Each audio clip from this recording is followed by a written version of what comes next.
Hello everyone, welcome to Sarap, Texas. And Sam's not here, so it's just me. And we're going to surprise her with some fettuccine alfredo when she gets home from work, which is very soon. So, your ingredients, what you're going to need. A cup and a half of grated Parmesan cheese. I didn't feel like grating it, so I put it through our trusty blender. It should work. Quarter to a half cup of freshly chopped parsley. A clove or 4 of crushed garlic. About 2 ounces of cream cheese. And about 2 ounces of butter.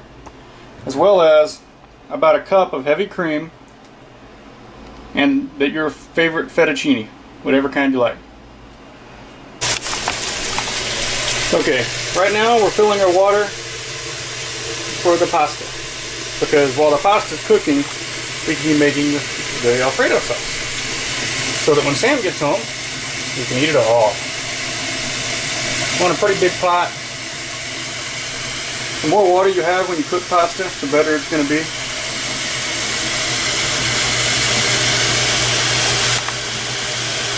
Okay, and the main thing we do when we make pasta, always salt the water. About that much salt. Sure. Maybe a little bit more. Because you want the pasta to taste good. Put the lid on high, ready to go. Okay, as you can see, our water is boiling pretty good. And I've measured out enough spinach fettuccine for me and Sam in this easy to carry pan, since I only have one hand.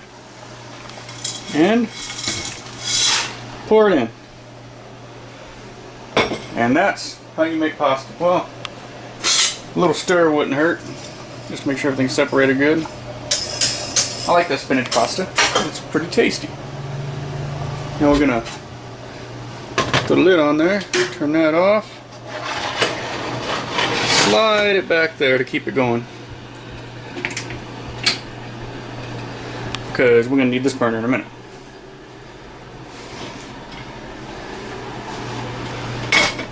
Into our pan, we're going to put the butter and the garlic. If I can get it off without getting the cream cheese off.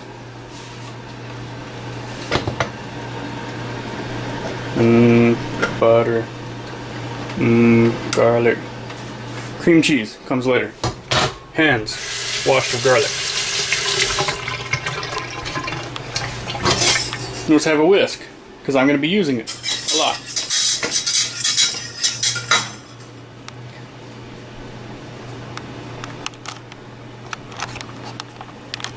This camera is designed so that you can only use your left hand when you have it. Boiling too much. Turn down a little bit. Open the lid. Last thing we want is a boil over. Okay, I'm actually trying to measure here. So we have 1 cup of heavy cream.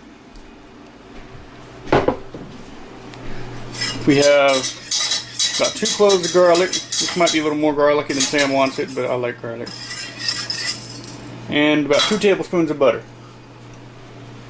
Once that's in there, melted pretty good, we're gonna pour in our cream. Every good, tasty last drop. You can also use half and half. It might not be quite as fatty. I'm going to come over here. Parsley last. Parmesan now. In between. Now if we do this right, our pasta will be done right about the same time this is. Let's go see what time it is. The time is 3:58. Sam gets off at 4.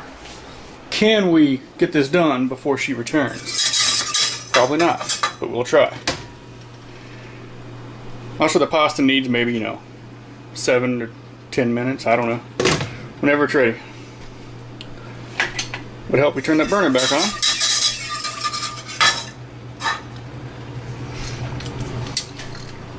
There. Now is a good time to add, not a whole lot, actually barely any salt. No salt, actually.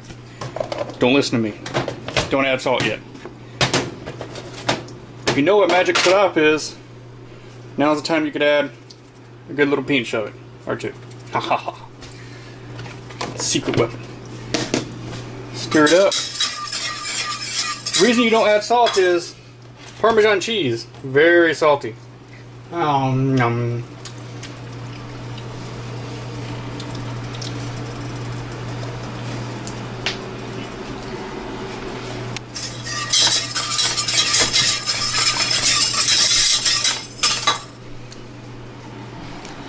Let's go see if Sam's left yet. Nothing. Okay, you don't want it quite that high. You want it about on medium. I'm going to turn the pasta off because, you know, just let it slowly finish off.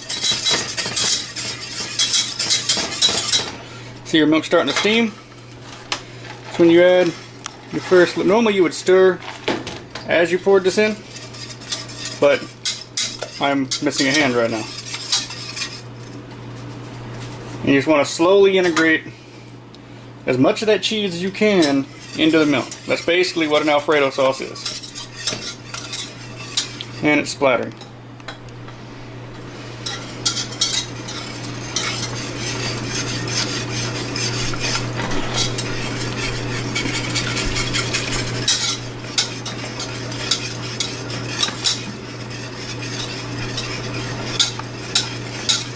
Okay, as you can see, all that cheese from the first batch is fully integrated. Now for the next batch. Want to do this in about 3 batches. Then just integrate each one until it's fully in there. Or pour in each one until it's fully integrated. Sure.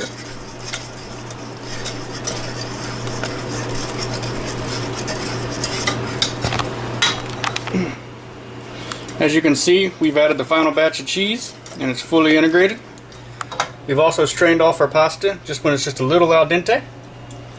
We're just going to finish in the sauce. Now we need to get what I like to call or creamy insurance. A little bit of cream. You don't want to cheat and use too much cream cheese, then it just tastes like cream cheese.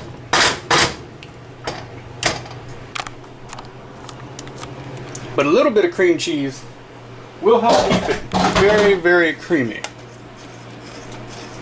Just put that in there and stir it till it's dissolved. Which won't take very long because this stuff's really hot right about now.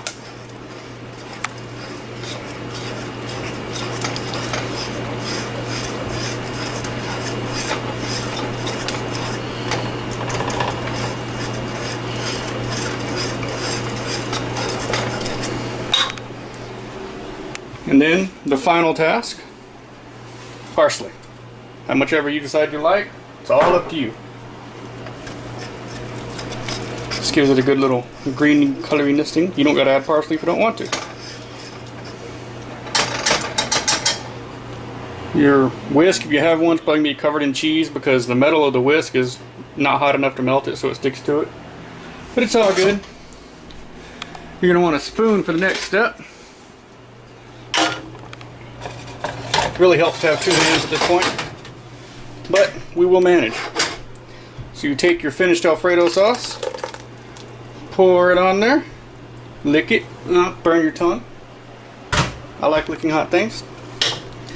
Once again, stir it up, because remember the noodles aren't quite done yet. They're going to finish in this creamy tastiness.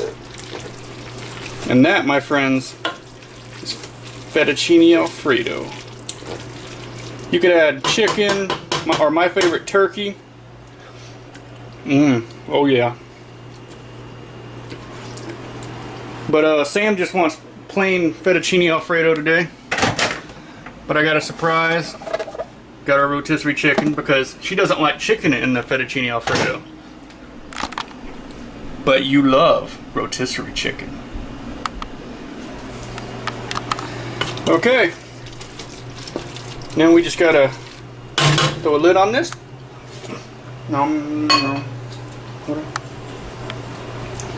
And wait for Sam to get home. About 5 minutes. I'm sitting in this hot sauce, soaking up the juices, and the pasta will be completely cooked. Notice the oven's not on, just residual heat. And throw some chicken on it, and you're good to go. And this has been how to make fettuccine alfredo while Sam's not here. It helps when she's here, doesn't it?